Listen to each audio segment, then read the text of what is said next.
I'm here at River Pig. I'm with Ramzy Hattar. You and your businesses employ 160 employees here in the Pearl. Yep, in Northwest Portland. Yeah. I mean the area. Yeah.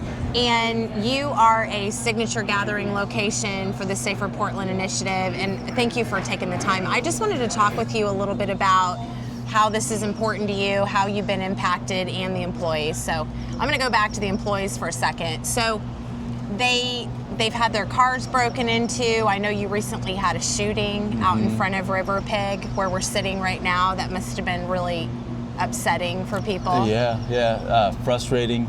I mean, it was out in the street. It was at 12:30 on a Sunday night. You know, we're closed, but we get all the flack for it. It shouldn't even happen. Like, that shouldn't be something that happens down here. You know, I think criminals know where they can get away with things, and they flock to those areas. And when there's no police and there's no security, there's no consequences, and we have to deal with crime and consequences. Talk to me about, as you've been a signature location, if people have come in, like what that's been like and what people have said that have signed the petition here. It's been really good feedback with everyone that's signed the petition, or even we've asked to sign the petition. Everyone's been forthcoming and excited to sign it and be a part of it and feel like they're contributing to something to get their voice across and hopefully help clean things up a little bit. And not just that, just show our local politicians that we support additional safety, police officers, peace officers, whatever you want to call them. So I think both sides. And no matter what, both sides, no matter where you are politically, it's important. Yeah, moderate, left, right. I mean, policing is neutral. I mean, that's just part of our taxpayers' benefits. Yeah. Have you had any break-ins here? Yeah, we've had several break-ins here, and all the businesses have had break-ins. Yeah.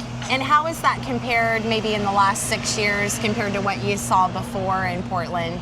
That's a good question, because the break-ins, we didn't have break-ins pre-pandemic, pre-COVID. We didn't have to deal with a lot of these crimes pre-COVID. It's a new thing to the area. Crime has increased quite a bit since 2020, and I don't see it slowing down until we make conscious efforts to police the streets. Do you think that that's a measure, that's part of the, do you think that's a Measure 110 thing with the decriminalization of drugs? Do you think that's just because word's gotten out that you can get away with things, or the prosecutor that we replaced that wasn't prosecuting so much? You said combination? It all. Yeah, it's a combination of a lot of things. It's not just one thing that causes what we're dealing with right now. It's a whole series of policies that we've put in place. We, as voters, like us in the city, have put in place. So we're to blame for this. We've got to fix it now. It's just like, you know, we got spoiled. When you have a spoiled kid and you don't reprimand them and you don't put them in timeout and you don't teach them good and wrong, and there's no consequences for their behaviors, it just gets worse and it just spirals gets worse out and worse. Yeah. Mm-hmm. What haven't I asked you that I should ask you? Shoot. There's so many things to ask me. There's so many things. There's so many things. It's been trying. I mean, it's been tough. You know, I opened up some of my restaurants, River Pig specifically, in Bend, Oregon, and in Dallas, Texas. Dallas, Texas during COVID, when this place was a war zone, and I was like, I don't know if this place is ever going to come back. I don't know if Portland's going to come back to what we know. And so I invested in opening up in Dallas, Texas, which had better business laws, better policies in place, business-friendly environment. Instead of business adversarial? Exactly. Yeah. And it was a good move. It's proven to be a really good move, and it's helped me survive these businesses through this tough time. You've been dedicated to Portland and been dedicated to Oregon, even though we have some troubles right now. I appreciate that. Yeah, I mean, this is home. I've got 2 kids that I raise here.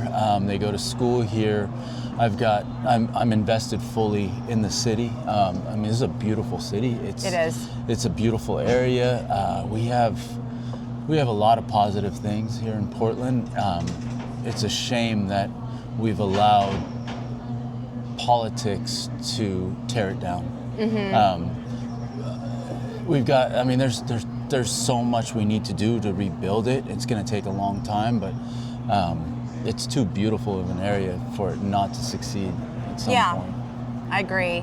Tell me about River Pig and some of the specialties that people should know about what you offer, and maybe some of your other businesses. I know I really enjoy your cuisine at your different places. You've got a real knack for the right people. Yeah, well, I can't take all the credit for that. I've got a great chef that helps me with everything. Yeah. My mom helps me with B-Saws, and she's done a great job with my chef over there. And then here at River Pig, I mean, what's made River Pig great is just how casual it is and how welcoming it is. It's just a normal bar, and the history of it. This old building is cool. This area is great. You know, I think we can do a lot more as a city to improve and enhance this area and this neighborhood to make it attractive again. But yeah, I mean, just service is everything, and then you couple that with consistency, and I think you'll survive. Yeah, and I'm going to be doing a series coming up about some of the policies that have impacted restaurants, from the composting to the business fees that have gone up and so forth. So if you don't mind, I'd love to talk about that again. Yeah, for sure. I think the biggest things that have affected us is because of the crime, because of a lot of the policies in the state.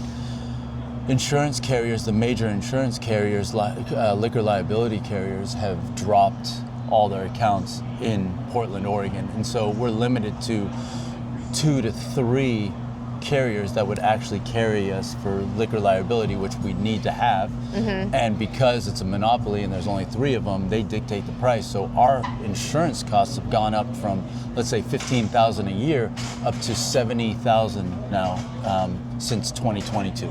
Unbelievable. So it's why whenever we're going, one of the reasons why whenever we're going out, things are so much more expensive. Yes, yeah, that's a big reason. In addition to minimum wage jumping again. In addition to labor costs. And I understand labor costs going up, but there's got to be a balance in everything else as well. Yeah. And in service industry, like in Dallas, Texas, service industry, because they make majority of all their income off of tips and gratuity, the labor costs are much lower than other industries. So it's a good way to look at it. And yeah, tell me about the ideal clientele, the people who find this place and love it to come to River Pig and are just your best clients. The ideal clientele is the silent majority of Portland, the silent majority of America. I mean, those of us that aren't radicals and aren't speaking out right or left, those just want to have a good time, be kind to people. Exactly, respect watch people. Watch a game. Yeah. Yeah. Right on. Thank you. Yeah, thank Appreciate you. it. Thank you. Thanks, Jeff.